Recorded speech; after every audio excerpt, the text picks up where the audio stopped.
এই পর্যায়ে বক্তব্য নিয়ে আসছেন জাতীয় নাগরিক পার্টি জামালপুর জেলা শাখার সম্মানিত সদস্য শাহ খলিলুর রহমান।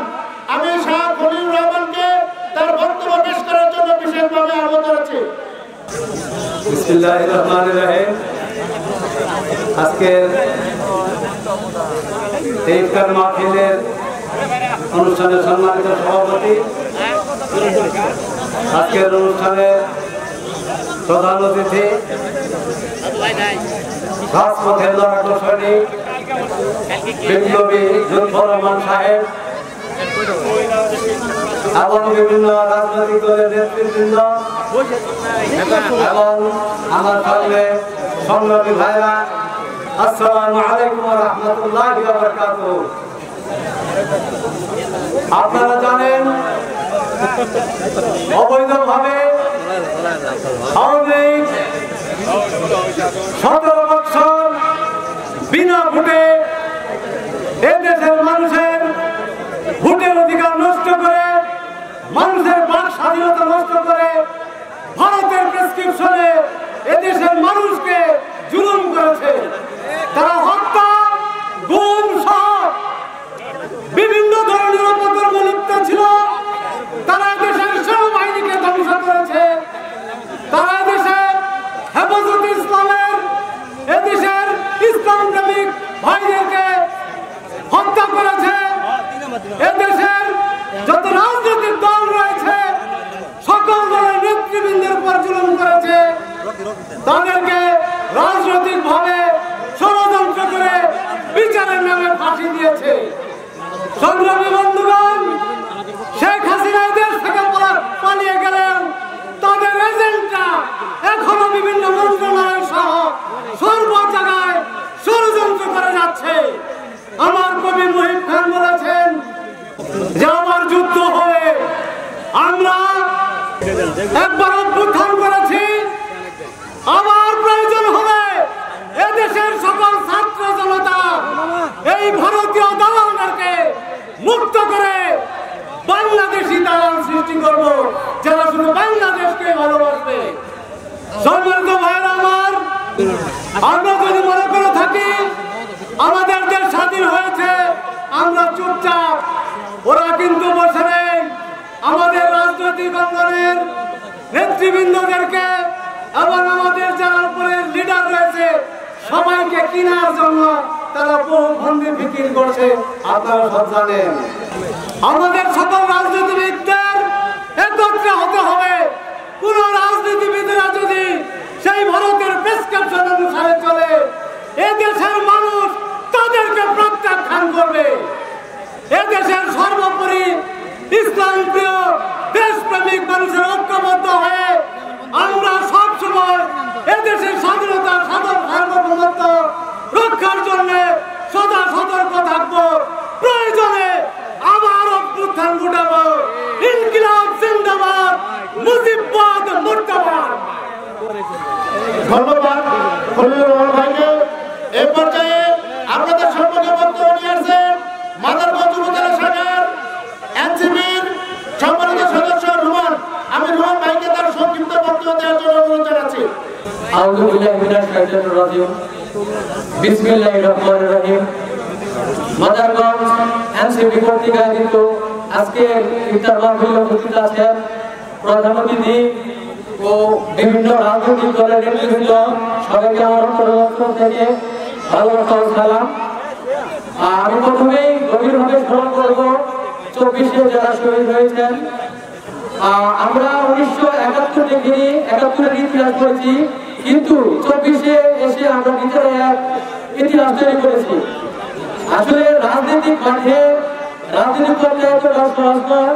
আমরা যেভাবে রাজনীতি এবং আন্দোলন করেছি, আমরা একে অপরের সাথে কাঁধে কাঁধ মিলিয়ে রাজনীতিক মাঠে কাজ করব। আসলে দেখেন আজকে কিন্তু একটা বিশাল একটা পরিবর্তন দেখতেছি। এই পরিবর্তনটা কিন্তু আমরা আগে কখনো দেখিনি। যেমন স্বৈরাচারী সরকার আমলে বিভিন্ন দলবল ব্যানারে কিন্তু এখানে আমরা করতে পারতাম না। এটাই মূলত আসলে পরিবর্তন। তো আমার কিছু বলার নেই, আমি আমার সংক্ষিপ্ত বক্তব্য এখানে শেষ করছি। সবাই সুস্থ থাকেন। আল্লাহ হাফেজ। نحمده ونصلي على رسوله الكريم أما بعد فأعوذ بالله من الشيطان الرجيم بسم الله الرحمن الرحيم وقال الله تعالى في كلامه المجيد لئن شكرتم لأزيدنكم ولئن كفرتم إن عذابي لشديد صدق الله العظيم প্রিয় উপস্থিতি জাতীয় নাগরিক পার্টি মাদারগঞ্জ শাখা কর্তৃক আয়োজিত জুলাই গণঅভ্যুত্থানে সকল শহীদ এবং আহতদের মঙ্গল কামনায় আজকে জয় ইফতার মাহফিলে উপস্থিত জাতীয় নাগরিক পার্টির কেন্দ্রীয় কমিটির সম্মানিত যুগ্ম সদস্য সচিব এবং সম্মানিত সদস্যবৃন্দ এবং উপস্থিত মাদারগঞ্জের বিভিন্ন রাজনৈতিক দলের নেতৃবৃন্দ এবং আমার সামনে মাদারগঞ্জের সর্বস্তরের জনগণ সকলের প্রতি রইল আমার পক্ষ থেকে জুলাইয়ের লাল ভালোবাসা এবং সালাম। আসসালামু আলাইকুম। প্রিয় উপস্থিতি, আমি আমার বক্তব্যের শুরুতে একটা আয়াত তেলাওয়াত করছি যেখানে আল্লাহ রাব্বুল আলামিন বলেছেন যে ব্যক্তি আমার নিয়ামতকে শুকরিয়া আদায় করলো আমি তার নিয়ামতকে বাড়িয়ে দেই, আর যে ব্যক্তি তার অস্বীকার করলো আমি তাকে কঠিন আযাবে গ্রেফতার করি। আমাদের বাংলাদেশ জামাত দাওয়াত দিয়েছে তাদের প্রতি কৃতজ্ঞতা জ্ঞাপন করে আজকে এখানে ধন্যবাদ জ্ঞাপন করে শেষ করছি। আসসালামু আলাইকুম ওয়া রাহমাতুল্লাহি ওয়া বারাকাতুহু। বিসমিল্লাহির রহমানির রহিম। মাদারগঞ্জ উপজেলা জাতীয় নাগরিক পার্টি এনসিপি কর্তৃক আয়োজিত আজকে জুলাইয়ের গণ অভ্যুত্থানে যারা শহীদদের স্মরণে আজকে ইফতার মাহফিলের সম্মানিত প্রধান অতিথি কেন্দ্রীয় সদস্য সচিব জাতীয় নাগরিক পার্টি জনাব লুৎফর রহমান ভাই, এখানে আরো উপস্থিত রয়েছেন বিভিন্ন রাজনৈতিক নেতৃবৃন্দ এবং ছাত্র ভাইরা, সবাইকে মাদারগঞ্জ গণ অধিকার পক্ষ থেকে সালাম, আসসালামু আলাইকুম। আজকে এই অবস্থা, এই পরিবেশ সৃষ্টি করার মূল নায়ক এই জাতীয় নাগরিক পার্টি, যারা স্বাধীনতার 24 স্বাধীনতা দিয়েছে। আমরা দীর্ঘ সময় শেখ হাসিনার বিরুদ্ধে রাজ করে দেখেছি, গণ অধিকার পাশে দেখেছে। বিপিন নুরুল সাহেব তিনি 18 জুলাইয়ের উনি একটা নির্দেশনা দিয়েছিলেন, রিমান্ডের সময় বলেছিলেন যে এই সরকার পতন প্রায় 90% পতন হয়ে গেছে। 90% পতনের মধ্য দিয়ে আর যদি 10% ধাক্কা দেওয়া যায় তাহলে এই সরকার পতন হবে। আমার নেতা, গণ অধিকারের নেতা বিপিন নুরুল সাহেব তিনি বুঝতে পেরেছেন, তিনি জেলখানায় বুঝতে পেরেছিলেন যে এই সরকার পতন হয়েছে, হওয়ার যে লক্ষণ তার তিনি বুঝতে পেরেছেন। সেজন্য তিনি তার রিমান্ডের সময় তিনি মিডিয়াতে দেখা গিয়েছে তার যে বক্তব্য এবং সবাই ছাত্ররা মানে একদম রাজপথ থেকে এই সরকারকে প্রতিহত করেছে। সেজন্য বিএনপি থেকে বিভিন্ন নেতৃবৃন্দ যারা ব্যক্তিদের যারা রাজপথের থেকে এই অভ্যুত্থানের যে কাজ করেছে তাদেরকে আমরা বলতে চাচ্ছি, আমাদের সবাইকে একত্রবদ্ধ হতে হবে। কোন অবস্থাতে আমাদের মধ্যে বিভেদ করা যাবে না।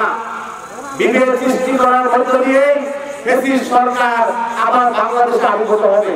সেজন্য সকল দল মিলে আমাদের ঐক্যবদ্ধ হতে হবে। ধন্যবাদ ভাইকে তার সুন্দর বক্তব্য দেওয়ার জন্য। এর পর্যায়ে আপনাদের সম্মুখে বক্তব্য নিয়েছেন বাংলাদেশ ইসলামী ছাত্র শিবির মাদারগঞ্জ উপজেলা শাখার সম্মানিত সভাপতি রমজান আলী। আমি রমজান আলী ভাইকে তার বক্তব্য দেওয়ার জন্য বিশেষভাবে আহ্বান জানাচ্ছি। আউযু বিল্লাহি মিনাশ শাইতানির রাজীম। বিসমিল্লাহির রহমানির রহিম। জাতীয় নাগরিক পার্টি মাদারগঞ্জ উপজেলা শাখা কর্তৃক আয়োজিত আজকের এই ইফতার মাহফিলে সম্মানিত সভাপতি, প্রধান অতিথি, বিশেষ অতিথিবৃন্দ, সম্মানিত ভাইয়েরা, আসসালামু আলাইকুম। আজকের আমার আলোচনা শুরুর আগে শ্রদ্ধার সাথে স্মরণ করছি জুলাই এবং আগস্টে যে ভাইদের শাহাদাতের রক্তের বিনিময়ে আমরা এই বাংলাদেশের ফ্যাসিবাদী সরকারকে পতন করে একটি নতুন রাষ্ট্র গড়ে তুলতে সক্ষম হয়েছে। সম্মানিত উপস্থিতি, মহান রব্বুল আলামিন বলেছেন সূরা আলে ইমরানে, তোমরা সংঘবদ্ধভাবে আল্লাহর রজ্জুকে আঁকড়ে ধরো এবং পরস্পর বিচ্ছিন্ন হও না।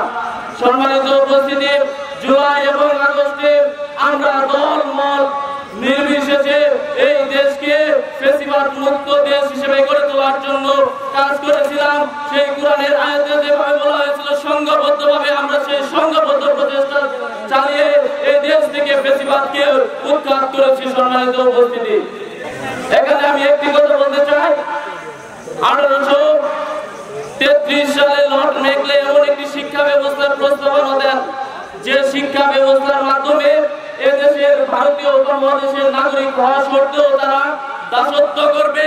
সেই তাবেদার ইংরেজদের, সেই তাদের দূষররা, শেখ হাসিনা ও তার দূষররা, ফেন্সিডিল শেখ হাসিনার দূষররা এই বাংলাদেশে এমন একটি শিক্ষা ব্যবস্থা কায়েম করেছিল, যে শিক্ষা ব্যবস্থার মাধ্যমে এই দেশের জাতি সব মানুষ তৈরি হওয়ার পরিবর্তে এই দেশের মানুষ তৈরি হয়েছিল মূর্খের জাতি পরিণত করার জন্য কাজ করেছিল। সম্মানিত উপস্থিতি, এই দেশের ছাত্র সমাজের কাছে ধরে দেওয়া হয়েছিল ইয়াবা, ফেন্সিডিল, হিরোইন সহ নানা প্রকার নানা ধরনের উপদ্রব্য, যার মাধ্যমে এদেশের ছাত্র সমাজকে অন্ধকারের দিকে নিমজ্জিত করেছিল। সম্মানিত উপস্থিতি, বর্তমানে যে শিক্ষা ব্যবস্থা রয়েছে, সে শিক্ষা ব্যবস্থার মাধ্যমে এই দেশে সৎ মানুষ তৈরি করা সম্ভব নয়। তাই এই দেশকে সৎ মানুষ, যোগ্য মানুষ ও দেশপ্রেমিক নাগরিক তৈরি করার জন্য ইসলামী শিক্ষা ব্যবস্থার মাধ্যমে এই দেশে একটি ইসলামী সমাজ প্রতিষ্ঠিত করে এই দেশে সৎ, দক্ষ এবং যোগ্য দেশপ্রেমিক নাগরিকের একটি দেশ হিসেবে গড়ে তোলার জন্য ইসলামী শিক্ষা ব্যবস্থা আমাদের মধ্যে আবারও বিরাজমান করার জন্য আমাদেরকে আন্দোলন করে আমাদেরকে অবশ্যই ইসলামী শিক্ষা এই সমাজে প্রতিষ্ঠিত করতে হবে। সম্মানিত উপস্থিতি, তাই আমরা এক একজন এক এক দলের হলো, কিন্তু আমাদের মত এক, সেটা হচ্ছে আমরা দেশের জন্য কাজ করি। আমরা যে রাজনৈতিক দল হই কিনা, আমাদের উদ্দেশ্য এক, সেটা হচ্ছে আমাদের দেশের জন্য কাজ করি। এই দেশের জন্য কাজ করি, সেজন্য আমরা এই দেশকে ভালোবেসে সবাই সংঘবদ্ধ ও ঐক্যবদ্ধভাবে ভারতীয় ফ্যাসিবাদকে আর পুনর্বাসিত না করার জন্য আমাদেরকে সংঘবদ্ধ থাকার আহ্বান জানিয়ে আমি আমার সংক্ষিপ্ত বক্তব্য শেষ করছি। আসসালামু আলাইকুম ওয়া রাহমাতুল্লাহ।